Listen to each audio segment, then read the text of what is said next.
How's it going, everyone? Welcome back to my remastered Black Ops 1 weapon guide series, now on the Xbox One.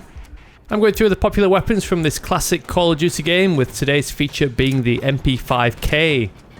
This is a weapon you get right at the start of the game, so it doesn't cost you anything at all, making it a great weapon to start those prestiges with, although by now I'm guessing that most people will be at their max prestige, since this game's about, 6 years old?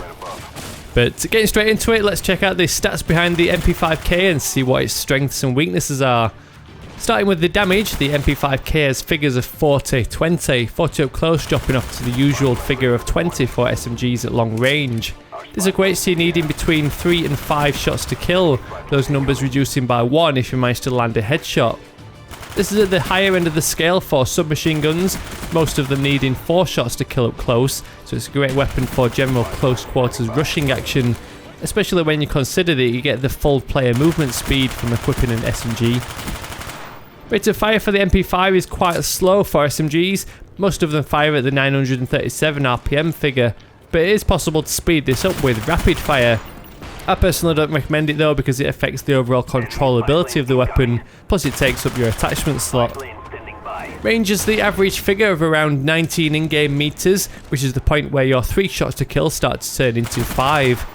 This is also a reason why the suppressor isn't a great attachment for the MP5, because you're sacrificing that 3-shot kill range, so unless you're going for full-on stealth mode, it'll probably do more harm than good. The iron sights on the MP5K are perfectly usable, despite being a little obtrusive. It can affect your ability to line up medium to long range targets, but since this is a close quarters weapon, just firing from the hip and aiming in their general direction usually works.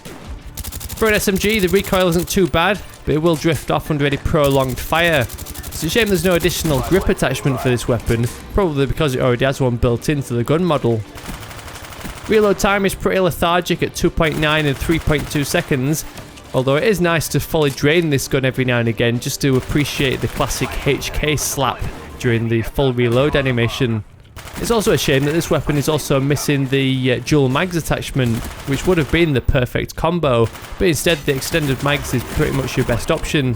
With 45 rounds to go at, plus the manageable fire rate, you're not likely to be left in that awkward situation where you need to reload mid-firefight. So with all these stats considered, my overall rating for the MP5K is a 3 out of 5. It's one of the best submachine guns, but unfortunately the competition in the SMG category isn't really up to much anyway. Overall, it's a mediocre weapon that could do with some buffs here and there to make it more competitive against the assault rifles in those close to medium range encounters. Just the addition of dual mags to speed up those reloads, or a built-in suppressor, would give this weapon the edge. It's also a shame that there's no dual wield attachment, which would have been loads of fun to pretend you're Neo from the Matrix.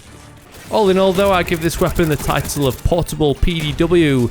The MP5K in real life is designed as a compact personal defense weapon, and this kinda translates into the game, with it being one of the best choices for the fast-paced Russian game style. So I hope you're enjoying this remastered Black Ops weapon guide series so far.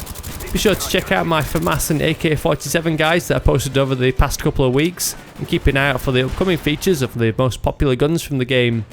So as always, thank you very much for watching, and I'll catch you all later.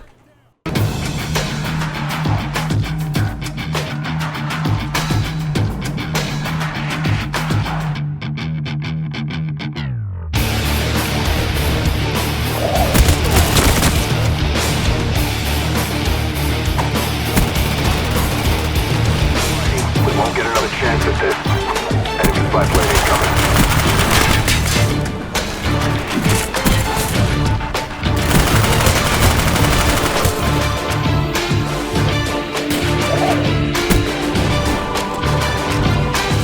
Pick it up, we're taking a beating.